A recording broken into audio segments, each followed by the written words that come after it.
당신은 다리가 달린 혼란스러운 작은 소시지처럼 알에서 깨어납니다. 당신은 눈에 보이지 않을 정도로 작은 완보 동물입니다. 하지만 이미 8개의 짧은 다리와 이상한 발톱, 그리고 항상 놀란 듯 보이게 하는 관 모양의 입을 갖추고 있죠.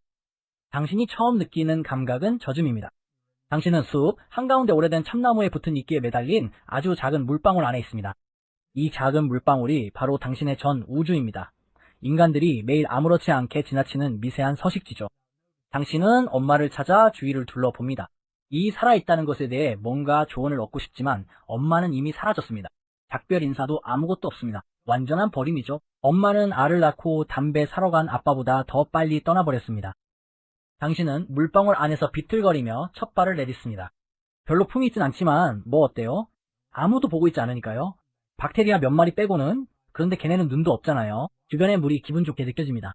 젖어 있는 게 분명히 당신이 존재하기에 가장 좋은 상태입니다. 이제 걷는 것도 좀 익숙해질 무렵 갑자기 당신의 전 세계가 줄어들기 시작합니다. 물방울이 아침 햇살 아래서 증발하며 몇 초마다 점점 더 작아지고 있습니다. 작은 몸이 마르기 시작하는 걸 느끼며 공포가 엄습합니다. 당신의 첫 번째 적은 포식자가 아니라 바로 기본적인 물리 법칙입니다. 마지막 물 분자들이 사라질 때 당신의 몸은 이상한 일을 겪습니다. 보통 생물처럼 죽는 대신 당신은 과학자들이 나중에 톤 상태라고 부를 모습으로 쪼그라듭니다. 기본적으로 말라버린 당신의 껍데기일 뿐이죠. 당신의 신진대사는 사실상 멈추다시피 느려집니다. 죽은 건 아니지만 그렇다고 최고의 삶을 사는 것도 아닙니다. 그냥 기다리고 있습니다. 몇 시간이 흘러갑니다. 어쩌면 며칠일 수도 있죠? 탈수된 먼지 조각이 되었을 때는 시간 따위는 별 의미가 없습니다. 그러다 다행히도 비가 내려 잎을 적십니다. 물이 쪼그라든 당신의 몸에 다시 스며들고 아무 일도 없었던 것처럼 다시 생기를 되찾습니다. 당신의 첫 죽을 뻔한 경험이었지만 그게 치명적일 수도 있다는 사실은 몰랐죠. 알고 보니 죽지 않는 것이 당신의 초능력이었습니다. 하지만 당신은 아직 자신이 얼마나 특별한지 깨닫지 못합니다. 이제 수분을 되찾고 움직일 수 있게 되자 배가 꼬르륵거립니다. 이제 첫 식사를 할 시간입니다. 당신은 뒤뚱뒤뚱 걸어가서 조류 덩어리로 다가가 관 모양의 입으로 세포벽을 뚫습니다. 그 안에 내용물을 빨아들이는 건 세상에서 가장 작은 스무디를 마시는 기분입니다. 화려하진 않지만 미시 세계에서는 얻을 수 있는 걸로 만족해야 하죠. 첫 식사를 즐기고 있을 때 당신 위로 그림자가 들이옵니다. 선충, 즉 인간이 정원흙에서 발견하는 벌레의 미시적 버전이 당신의 물방울 주위를 맴돌고 있습니다. 이 생물은 때때로 제대로 씻지 않은 채소를 오염시키는 것과 같은 종류지만 당신에게는 치킨 너겟만 한 크기일 때 늑대를 마주치는 것과 같습니다. 그 생물은 당신보다 10배나 크고 확실히 배가 고파 보입니다. 당신은 태어난 지 하루도 안 됐는데 벌써 우주는 당신을 누군가의 점심으로 만들려고 합니다. 육안으로는 보이지 않는다고 해도 다른 미생물들이 여전히 당신을 잘 볼 수 있다면 별 의미가 없습니다. 이제 당신의 짧은 다리가 죽음을 피해 도망칠 만큼 빠른지 알아볼 시간입니다. 선충이 당신을 향해 돌진합니다. 벌레 같은 몸이 마치 잠수함처럼 당신의 물방울을 가르며 다가옵니다. 당신의 짧은 다리는 필사적으로 물을 젓지만 솔직히 말해 당신은 속도가 아니라 생존을 위해 만들어진 존재입니다. 그 입이 당신을 덮치려는 바로 그 순간 당신은 심지어 자신도 예상치 못한 행동을 합니다. 당신의 몸은 즉시 쪼그라들기 시작하고 팔다리는 오그라들며 다시 그 튠 상태에 들어갑니다. 계획해서 그런 것이 아니라 말 그대로 겁에 질렸기 때문입니다. 말라버린 상태로요. 선충은 먹잇감이 갑자기 현미경으로 본 건포도처럼 변해버리자 당황해서 멈춥니다. 그것은 머리로 말라버린 당신의 몸을 뚝뚝 건드려보지만 아무런 반응도 움직임도 먹을 만한 것도 없습니다. 몇 번 더 툭툭 건드린 후 선충은 더 확실히 살아있는 먹잇감을 찾아 미끄러지듯 떠나갑니다. 당신은 우연히 자신의 초능력을 발견했습니다. 너무나도 완벽하게 죽은 척을 해서 실제로 잠시 죽은 상태가 되어버린 것이죠. 위험이 지나가고 새로운 이슬방울이 당신을 다시 적셔주면 당신은 숨을 헐떡이며 팔다리를 펼치며 다시 살아납니다. 현미경 세계에서 대체 방금 무슨 일이야 라는 느낌이죠. 방금 내 존재 자체를 멈춘 거야? 그래, 맞아. 네가 한 거야. 크립토바이오시스에 오신 것을 환영합니다. 이건 당신 종이의 파티 트릭으로 사실상 죽지 않는 존재가 되게 해주죠.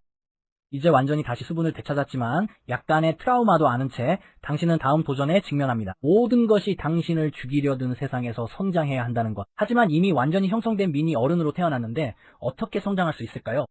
다른 동물들이 뚜렷한 유충 단계를 거치는 것과 달리 당신은 알에서 나올 때 이미 평생 가질 모든 것을 갖추고 태어났습니다.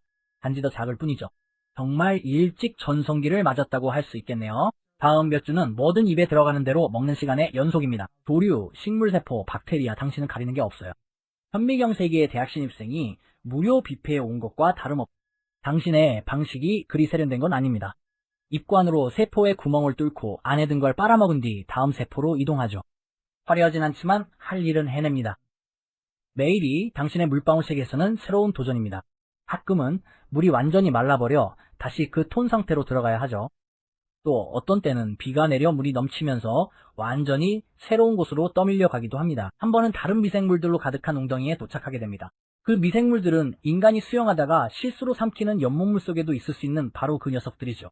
그들에게 당신은 이상한 신입생입니다. 당신에게는 잠재적인 먹이와 잠재적인 포식자가 가득한 완전히 새로운 세계입니다. 포식자 얘기가 나와서 말인데 그들은 어디에나 있습니다.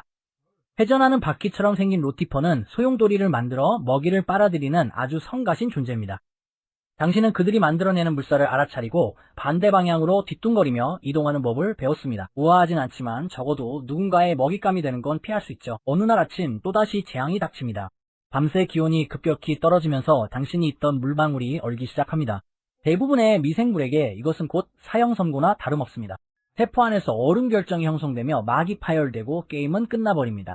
하지만 당신에게는 해당되지 않습니다. 얼음 결정이 생기기 시작하면 당신의 몸은 세포가 손상되지 않도록 막아주는 특별한 단백질을 만들어냅니다. 당신의 신진대사가 완전히 멈추면서 또 다른 형태의 톤 상태인 크라이오바이오시스에 들어갑니다. 물방울 전체가 완전히 얼어붙는 동안 당신은 마치 선사시대의 모기가 호박 속에 갇힌 것처럼 그 안에 매달려 있습니다. 며칠이 지나고 어쩌면 몇 주가 흘렀을지도 모릅니다. 선탁 상태에 있을 때는 온도라는 개념이 거의 느껴지지 않습니다. 그러다 봄 햇살이 당신의 얼음 감옥을 녹이면 당신은 그저 깨어날 뿐입니다. 손상도, 동상도, 심지어 미세한 저체 온증조차 없습니다. 이건 그저 완보동물에게는 평범한 화요일일 뿐이죠. 존재를 계속 멈췄다 다시 시작하는 건 어떤 기분일까요? 다른 모든 이들이 인생을 일반 모드로 플레이하는 동안 당신은 저장 버튼을 누르고 나중에 다시 돌아올 수 있는 능력을 가진 것과 같습니다. 문제는 매번 일시정지를 풀 때마다 세상이 당신 주위에서 변해 있다는 점입니다. 마침내 얼음이 녹습니다. 당신이 얼어붙은 지 8개월이 지났고 미시세계에서는 영원과도 같은 시간입니다. 이제 당신은 완전히 성장했지만 여전히 현미경으로만 볼 수 있을 정도로 약 0.5mm에 불과합니다. 밀리미터 단위로 보면 완보동물 세계에서는 사실상 거인이나 다름없죠. 이건 이 문장의 끝에 있는 마침표 정도의 크기인데 처음에는 그보다 10배나 더 작게 태어났다는 걸 생각하면 꽤 인상적인 일입니다.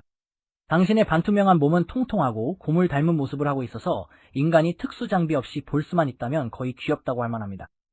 정신을 차리고 보니 더 이상 같은 이끼덩어리 안에 있지 않다는 걸 깨닫게 됩니다. 얼었다 녹는 과정에서 당신은 새로운 영역으로 옮겨졌습니다. 누군가의 뒷마당에 있는 정원 흙 속입니다. 주변에는 흙 입자들이 마치 마천루처럼 거대한 산처럼 솟아있고 식물 뿌리들은 당신의 시각에서는 레드우드 나무만큼이나 두껍게 보입니다. 흙 속에는 생명체가 가득합니다.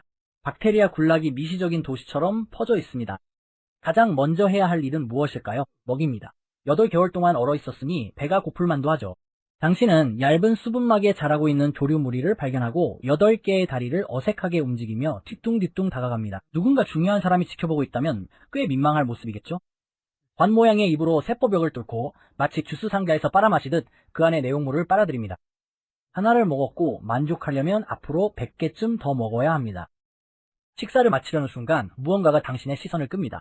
당신과 비슷한 크기의 또 다른 완보동물이 근처 흙속을 움직이고 있습니다. 그리고 이 녀석은 확실히 다른 분위기를 풍깁니다. 암컷입니다. 작고 완보동물인 당신의 심장, 네, 심장이 있답니다. 더 빠르게 뜁니다. 몇 달간의 고독 끝에 동족을 만난다는 건 마치 유명인을 우연히 마주치는 기분입니다. 완보동물의 짝짓기는 그다지 낭만적이지 않습니다. 저녁 데이트도 없고 넷플릭스 앤 칠도 없으며 물곰과 꿀에 관한 유치한 작업 멘트조차 없습니다. 오히려 어색한 미세한 사각춤에 더 가깝죠. 당신은 조심스럽게 다가갑니다.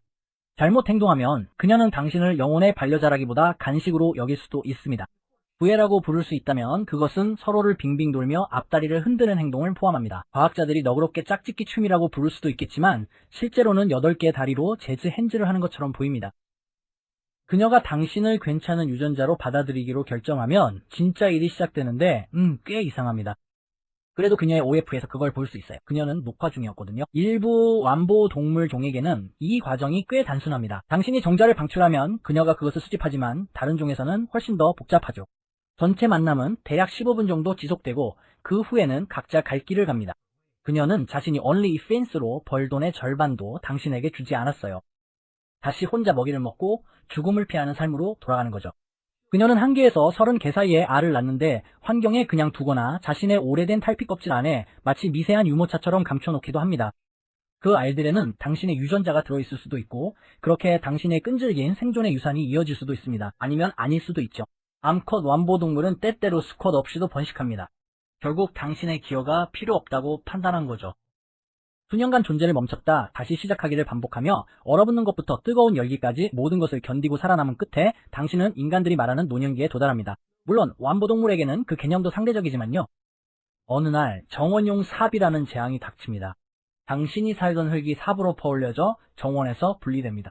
당신과 미세한 이웃들이 함께 있는 흙덩이가 마당 한 구석 잊혀진 곳에 던져집니다. 그곳은 바람과 햇볕에 그대로 노출된 아무런 보호도 없는 건조한 지역입니다. 태양이 새거처를 내리쬐자 당신 주위의 흙은 빠르게 말라가기 시작합니다. 이제쯤이면 툰 상태에 들어가는 건 너무도 자연스러운 일이죠. 당신의 몸은 체계적으로 모든 기능을 멈추고 8다리는 몸 안으로 접혀 탈수된 껍질처럼 쪼그라듭니다. 당신에게는 그저 또 다른 평범한 화요일일 뿐입니다. 하지만 이번에는 뭔가 다르게 느껴집니다. 아마도 수백 번 반복된 이전의 주기가 누적된 탓이거나 아니면 이 노출된 흙더미의 유난히 가혹한 환경 때문일지도 모르지만 이번에는 잠깐의 멈춤이 아닐 것 같은 예감이 듭니다. 마지막 수분마저 증발하자 당신은 아주 오랜 기다림이 될지도 모를 시간에 대비해 자리를 잡습니다. 여기 대부분의 생명체가 부러워할 만한 완보동물의 특징이 있습니다. 당신은 사실상 불멸에 가깝지만 몇 가지 주의사항이 있습니다.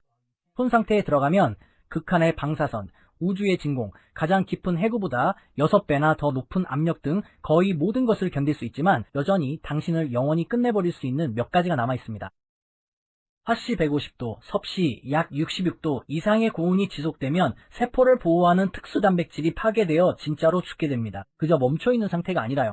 특정 화학물질과 독소는 당신의 보호막을 파괴할 수 있고 만약 톤 상태일 때 무언가가 당신을 으깨거나 먹어버린다면 완보동물의 초능력도 한계가 있습니다.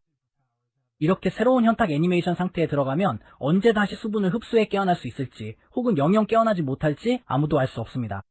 어쩌면 바람에 실려 새로운 곳으로 이동하게 될 수도 있고 적절한 조건이 갖춰졌을 때 수년 심지어 수십 년 후에 다시 깨어날 수도 있습니다. 어쩌면 당신은 한 세기 동안이나 수분이 닿지 않은 흙 속으로 씻겨 내려갈 수도 있습니다. 혹은 정말 기이한 곳, 예를 들어 실험실 안에서 인간들이 일부러 어떤 동물도 견딜 수 없는 조건에 당신을 노출시키는 곳에 도달할 수도 있습니다. 당신이 정말로 살아남을 수 있는지 보기 위해서 말이죠.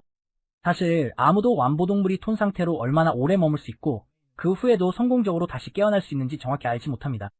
당신과 같은 일부는 30년간 완전히 건조된 상태에서 다시 살아난 적도 있지만 그 한계는 여전히 미스터리로 남아있습니다. 당신은 죽은 것도 아니고 그렇다고 완전히 살아있는 것도 아닙니다. 당신은 궁극적인 중간 상태, 즉 미세한 물고으로 존재하고 있습니다.